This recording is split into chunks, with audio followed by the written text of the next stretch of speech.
За хоньяа санаатай хүмүүсийн тухай ярьцгаая. Хоньяа санаатай гэрэгшигч ангараг гариг нь одоогоор 7 дугаар хавс болох шинжлүүрийн ордоор ташилсан байна. 7 дугаар хавсд нь бүх төрлийн нийгмийн харилцаа, хүн хоорондын харилцаа, гэрээ хийлцээр, гэрлэлт, хосын харилцаа гэх мэтлэн бүх төрлийн нэг харилцаа гэлтэгдэг. Хоньяа санаатай хүмүүсийг хүрээлэх орчин, өөрсдийн төвлөрж буй сэдв нь хүмүүс хоорондын харилцаа, нэг харилцаа гэрээ хийлцээр байх боломжтой байна.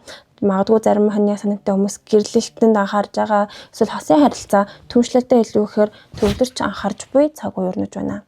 9 сарын 22-ноос ангараг гариг нь Хилэнцэн орд буюу хоньны 8 дахь хавс руу нүүн. Тэгэхээр үүнээс хойш 22-ноос хойш 8 дахь хавсын сэдвүүд нь таныг хүрээлэх орчин болж солигдно.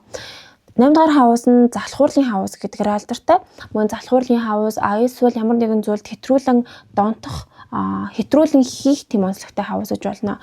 Энэ 22-ноос хойш ямар нэгэн хууч өвчин сэдрэх эсвэл ямар нэгэн өөр зээл хүн хоорондын хамтын өмчтэй холбоотой мөнгө санхүүгийн асуудлууд эрчимжих эсвэл гүн ухаан тийм нууц оккулт асуудлууд эсвэл секс ч юм уу тиймэрхүү нууц үйл хэргүүдийг бас өөртөө агуулдаг хавс 8 дахь хавс учраас иймэрхүү нууц үйл хэргүүд нь илүү таны төвлөрөх сэдвүүд болж хувирч магадгүй юм аа. За 8 дахь хавс эрчимцэн үед ямар нэгэн ажлыг хоошлуулж хийхээс жоохон залхуурсаар агаад овоолж агаад нэг дор хийх ч юм уу те нэг дор хийж өөрийгөө ачааллууж ядрах гих мэтлэн сэтгэлээс сэргийлүүл зохистой болов гэж бодож байна. Энэ хугацаанд таны хийхээр төлөвлөж байсан ажил хэрэгэн тийм явцтай биш жоохон бүтлгүүтэлтэй ч юм уу эсвэл та ямар нэгэн шалтгаанаас үүдэж ажлаа төр зур завсарлах ч юм уу гих мэтлэнгээр эсвэл таны бие өвдөөд эмнэлэг явах шаардлага гарах ч юм уу гих мэтлэнгээр жоохон удааширсан жоохон бүтлгүү урамсгалыг бас авчирч магадгүй учраас энэ үед эрүүл мэндэд онцгой анхаараарай гэж зөвлөж байна. Ямар нэгэн ажлын ачааллаас үүдэж бие өвдөх, өвдөх эсвэл ямар нэгэн гаднаас ирэх дарамтууд мэдрэх ч юм уу гих мэтлэнгээр нөлөөлж байна. Юутаач энэ үед бие сэтгэлийн эрүүл мэндэд онцгойлон анхааруул зохистой болов уу гэж бодож байна. За 9 сарын 5-нд ангараг гариг Бархас сайд гарагтай дөрвөлжин аспект үүсгэн тэгэхээр энэ 8 сарын 27-ноос 9 сарын 13-ны өдөр хүртэл таны асцендент орд буюу таны бие махбод таны өөр дээр аз өсөлт тэлэлтийн Бархас сайд гарыг нөлөөлж байгаа учраас энэ хугацаанд хэрвээ таны бие өвдөжсэн бол илаарших, илүү гэгээлэг болох, эсвэл ямар нэгэн зүйл хийхдээ илүү урам зоригтой болох, эсвэл ямар нэгэн тийм өөдрөг сэтгэл тань төрөх ч юм уу таатай цаг үе өрнөх боломжтой. Эрүүл мэндийн хувьд болон сэтгэл санааны хувьд 16-нд сугар гаригийн нөлөө орж ирж байна. Тэгэхээр 9 сарын 9-ноос 19-ний хооронд бол гадаа төрхөө гойхот тааламжтай. Хэрвээ та гадаа төрхөө өөрчлөхийг хүсэжсэн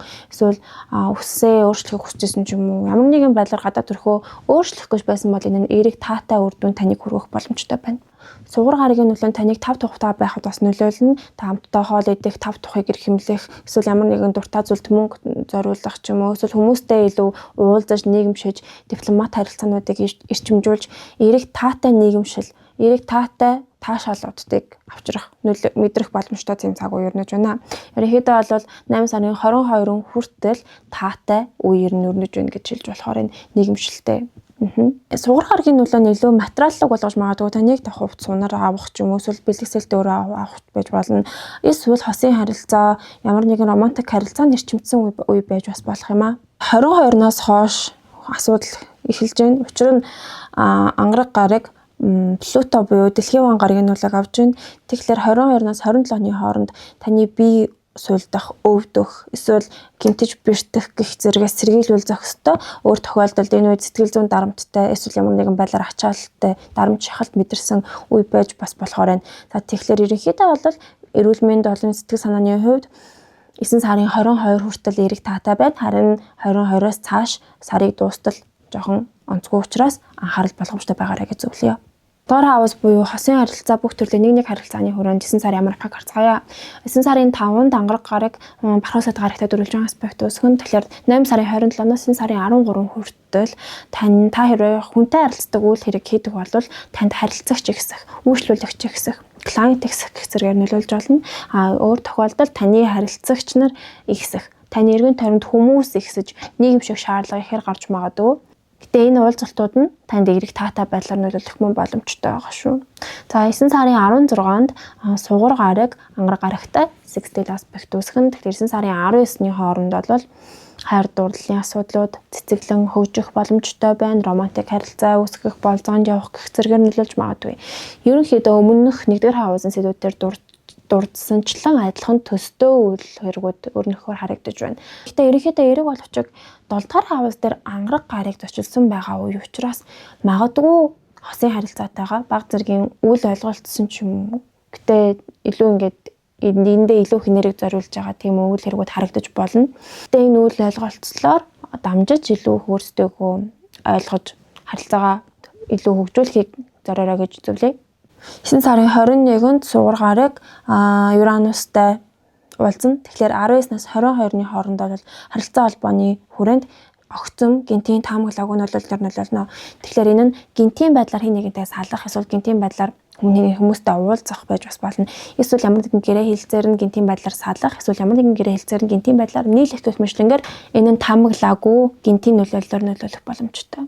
За ажил мэргэжил олох 10-р хаус санчир гарагийн нөлөөг харцгаая. Санчир гарыг ямар гаригуудтай уулзаж аспект үүсгэж байгааг харж таны ажил мэргэжлийн харилцааны ур амьсгал ямар байгааг мэдэх боломжтой.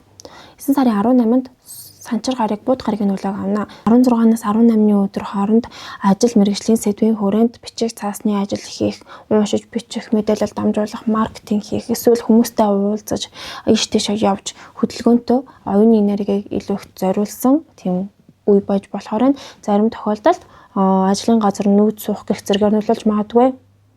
9 сарын 21-нд санчир гарыг нартай эсрэгцэх юм байна. Тэгэхээр өмнөх өдрүүдэд адилхан 14-нөөс 24-ний хооронд нөлөөлж байна.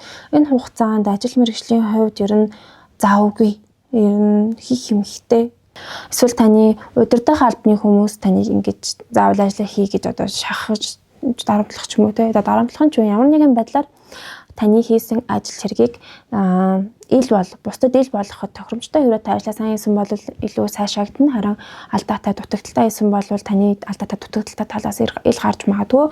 Нарын нөлөөнөр нь сайн тач байдаг, бас муу тач байдаг болохоор ерөнхийдөө 9 сарын уур амьсгал бол ажил мэргэжлийн хувьд сарын дундаас сүүл хэсэг хүртэл гэх юм уу жоохон ачаалттай. Энэ нэлээх хичээх шаардлагатай харагдаж байна. Гэтэ бол муу биш. Хаус болох оршин суудаг газар, гэр бүл, эцэг их эсвэл таны эрхэлдэг бизнес, хувийн бизнес, таны хөдөлдөг влог, Instagram хаяг, хувийн онлайн дэлгүүрийн юу ч хийж болно. 4-р хаус нь таны үндэс угсааг илтгэдэг. За 9-р сарын турш дотоод үйл хэргийн хүрээнд уур амьсгал ямархаг харцгаая. Хоньны асандантын 4-р хаусыг эрхшээгч нь сар буюу мэлхийн орд дээр байдаг. Тийм учраас сарны хөдөлгөөнийг ажиглах хэрэгтэй. Сар нь нэг орд дээрээ ойролцоогоор 2.5 хоног байрладаг учраас маш хурдан хэлбэлцдэг онцлогтой. За тэгэхээр энд дурдсан өдрүүдийг ерөнхийдөө сайн эерэг таатай эсвэл жоохон болгоомжлох өдрүүд гээд үзээрэй. Давхцаж буй өдрүүд нь жоохон сармаг сайн таймуутай өдрүүд байх боломжтой шүү.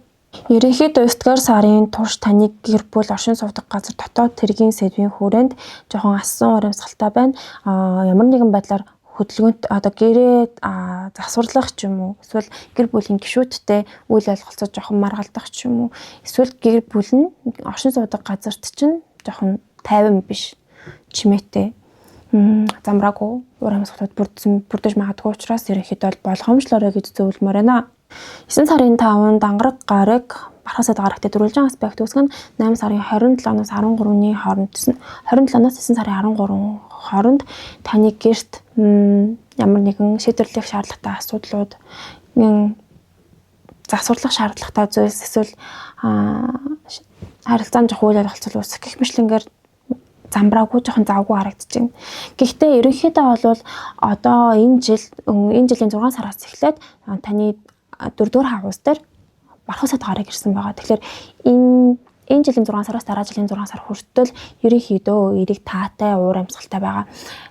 Энэ нь таны хувийн бизнесийн өсөлт тэлэлт эсвэл оршин суудаг газарттай холбоотой өсөлт тэлэлт эсвэл гэр бүлтэй холбоотой өсөлт тэлэлт танд өөр гэр бүл одоо жишээлбэл хадмуутай болж гэр бүлийн гишүүдтэйгээ одоо нэмэгдсэн эсвэл гэр бүл одоо байгаа гэр бүлийн гишүүдтэйгээ илүү харилцаа илүү сайжирсан эсвэл илүү их гэр бүлтэйгээ хамт өнгөрөх цаг нэгсэн ч юм уу те гэх мэтлэнгээр нэг жилийн хугацаанд урт хугацаанд илүү дурдуур хаусны сэдвүүд нь илүү азтай тэлэлттэй эерэг таатай урамсгалтай байгааг анхаараарай. 12-нд бархасаад гарыг намны нөлөөг авж ийн. Тэгэхээр 7-оос 17-ны хооронд таны гэр оронд бусдад ил харуулах зүйл гэрээ харуулах дотоод эсвэл гэр бүлийн гишүүдээ бусдад харуулах ч юм уу те ямар нэгэн байдлаар эсвэл гэр бүлд болсон үйл хэргүүдийг зарлан тунхаглах ч юм уу тэрийн сайн ч үж бол муу ч үж болно ямар нэгэн байдлаар бусдын анхаарлыг татсан спотлайтыг авсан үйл хэрэг нь таны гэр орон байх болно